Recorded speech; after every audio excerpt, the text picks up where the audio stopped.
guys, my name is Chantel C and I'm here with Talita Tanya. Welcome to our YouTube channel. There's a new show in the hood called Get to Know Your Culture. So today we are here with Tanya. She'll be telling us a little bit more about the country Zimbabwe. So our first question is, can you please give us a brief explanation of Zimbabwe? Zimbabwe is a landlocked country in Southern Africa. It is like amazing neighbors. There's like South Africa, Zambia, Botswana, and Malawi. Not to forget Mozambique, but yeah. So it's very peaceful. Like there isn't a history of Zimbabwe fighting its neighbors, but we ain't getting into that now. It has a population of like 13 million. Yeah, and it has like 16 official languages. Amongst those languages, there is Shona, there's Ndebele, there's Zimbabwe, there's Tonga, there's Venda, and wait, did I mention English? Okay, my English. So yeah, then the main two distinct ethnicities in Zimbabwe, Shona and Ndebele, but that doesn't necessarily mean there are no Venda people and other ethnicities there, but like those are the main ethnicities in Zimbabwe. Yeah. So how are people from Zimbabwe like? Are they welcoming? Are they respectful? Like how are they? Can you please tell us how they are? I feel like people from Zimbabwe are very welcoming. I think it's we get the attributes from our culture and Ubuntu and Ugono. I feel like they're very welcoming to anyone. I feel like even the tourists can actually agree. Like those that have been to Zimbabwe, even if you go to places like Victoria Falls, trust me, we have a good welcoming team there. You get a chance, you get to Victoria Falls, you actually like the welcoming team, the wood dance food, trust me. So I feel like people in Zim, they're just friendly, welcoming, yeah, they'll make it feel like home for you.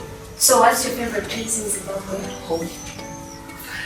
Since I'm Zimbabwean, my favorite place in Zim, I would just say home because that's where I belong and I relate to everything that's there.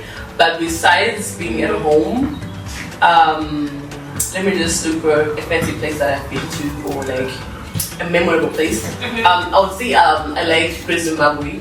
It's been good. I went there at some point.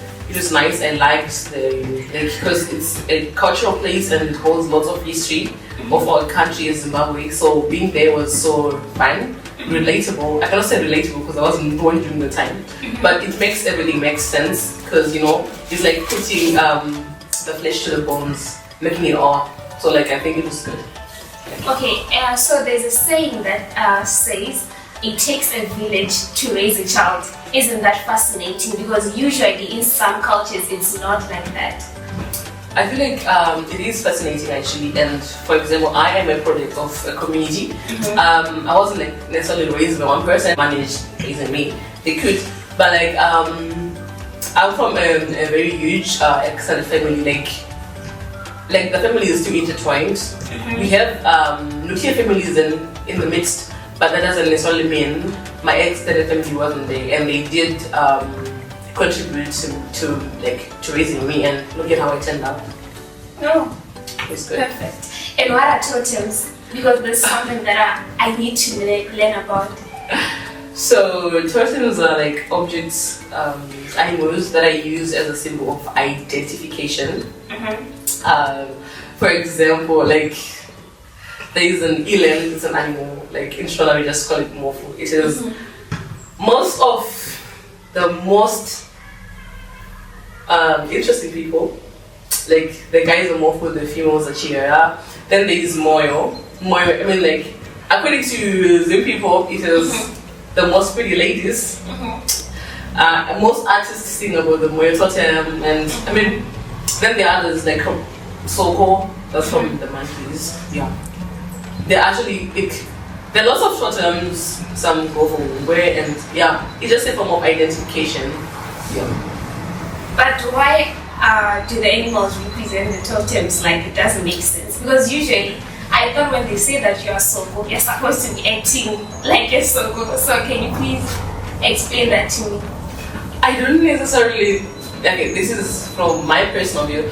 I don't necessarily think people are naturally supposed to act like their totem.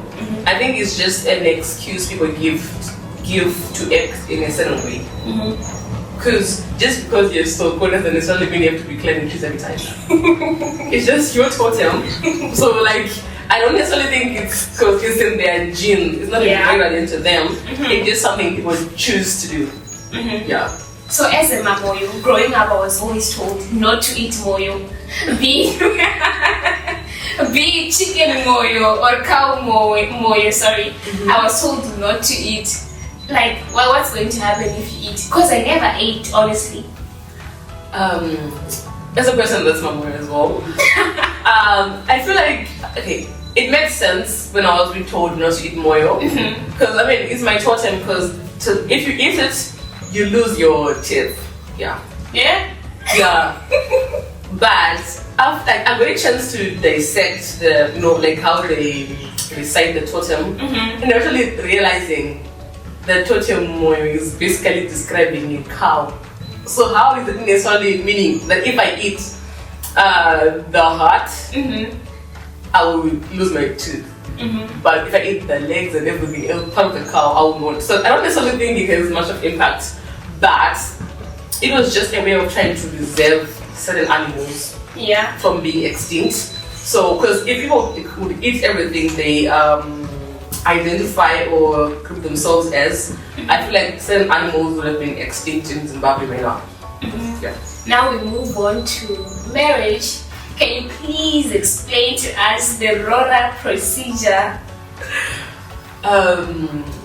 Okay, as a person that's not married herself, I can only give a summary of what I've witnessed, what I've read. Because as I have mentioned earlier, I'm a product of a whole community. So obviously people have gotten married, and many people have given birth, and people are in marriages. So I feel like something to do with like, should I explain the rora procedure or? Yeah. I feel like let me just tell a little bit about the dating part. The guy asks the girl out. Like, this is not a modern Zimbabwe, but formerly the guy would ask. I don't know. Okay, some would ask the girl directly, but that would take lots of courage. But in most cases, they would approach their aunties, and those are the ones that would actually help them to get to the goal. Why the aunties though? Because those are the people that we grew up with, and those are the people that we are close to. Didn't we grow up with our mothers? We did, but as I've mentioned, we were a product of a community.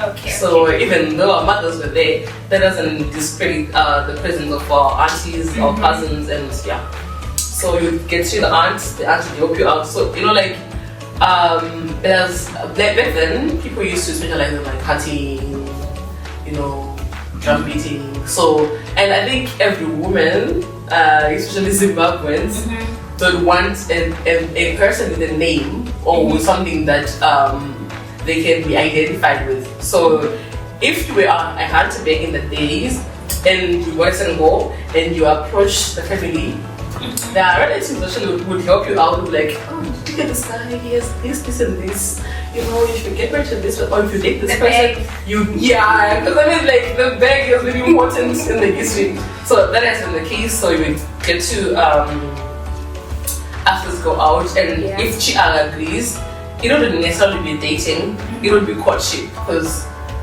people are just trying to, it's not dating as what people do right now, but it's just courting as a preparation for a marriage, because back then people were so intentional in dating to marry, not dating to just for fun or just for the board. On the issue of aunts, does it have to be like your father's sister or just a random aunt? I feel like when it comes to, I can also say intimate issues, but I feel like those questions or in those in this scenario, I feel like my dad's sisters and the wives to my mom's brother would be the ones that would be responsible for certain issues. And I think even if you ask our parents, they would actually direct us to those people. Yeah, some other distant aunts, yes, they would be of the open assistance, but we cannot discredit the availability of jealousy in the community.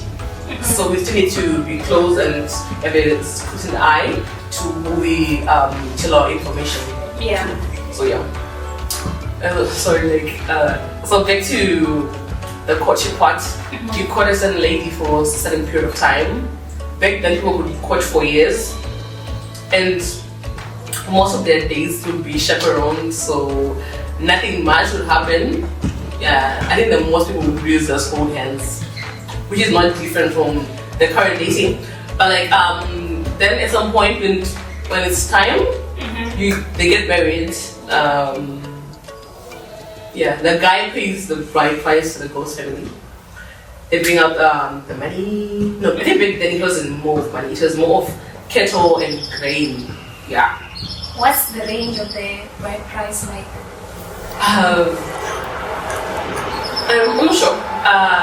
As I've mentioned, I'm not married, and it depends on where you're marrying. And I feel like I don't know. I can't really give a minimum. It only depends on where you're marrying. I think that's the answer I can give to anyone. So, but I've heard marrying around Machine is a little bit expensive. So yeah. Why Machine?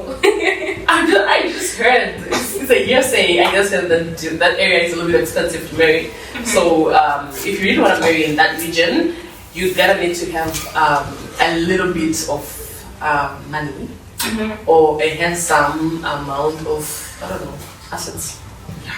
Because you might need them, because it might be costly to you at some point. Next question. Okay. Another question. Is rora still rora, or nowadays the bride's family see it as a way to swindle the husband to be? I feel like rora has never changed its intentions, but I feel like people are now marrying for different reasons. So if you're actually marrying a person you like and for love, rora is still rora. But if you're trying to marry because of incidents and situations, it might seem as if someone is forcing you to do something you don't want. So if you marry out of love, rora is still rora. But if you marry someone you don't like or care about, you might feel like your money is more important than the person you're investing or you're getting out of this. So you will say someone being charged $1 million US is okay because of love? Yeah, I feel like people know, like they need to know what they are approaching, and it's not like you get to know how expensive a person is on their rora day. Because I mean, from their lifestyles, there's no person. Like, let's say for example from the rural areas that can marry away or marry out an uneducated lady for $1 million. But if you're marrying a president's daughter, how do you expect not to marry millions? But still remember there's life after rora. Yes. We are supposed to now get married, like the white wedding. At the time you will finish the money kurora. I feel like a white wedding is not really part of our culture. We can as well do away with that. And I think if you marry your type, financially and everything, I don't think it's a problem. Yeah. Marry someone you like and they have to be your type. And I assure you can afford them and you won't even have this question. But how would marriage look like without rora? It wouldn't look anyways, because the Zimbabweans, so that all has to be there. Why can't we sit down and then reach consensus that, you can give me your child and then we get married? Why isn't it like that? I feel like the question would be introducing a new culture to a culture that's already there, and as Zimbabweans we just need to go with the culture that's there. Yeah. That's like you introducing a new way of trying to rora someone, whereas the culture that we come from has a certain way of doing things. But we can change tradition. People are supposed to be charging prices that will make a sense. You can't be charging someone $1 million USD, the money that you yourself don't even have. Why are you still marrying in the family when they're expensive? It's not like they will hold a gun to you to bring a certain amount of money. If it's too expensive for you, you walk away. Are they selling their daughter? No, it's not being selling. Like, it's not selling anyone. That's what I'm saying. You marry your class and your type, so that you love. It's like if you don't have money, just marry someone like that will remind. Like that's what I mean. Need a few examples. I don't know. Yeah. Okay. I'm shocked. Thank you all for watching. You heard from Tanita herself, but watch out for part 2 regarding the rora thingy, because I need to understand, how can you be charging me millions for your daughter? Are you selling it? I need to know that. But anyways, don't forget to like, share, and subscribe, and catch you on our next episode. Bye. I don't know how the last part was. I was good.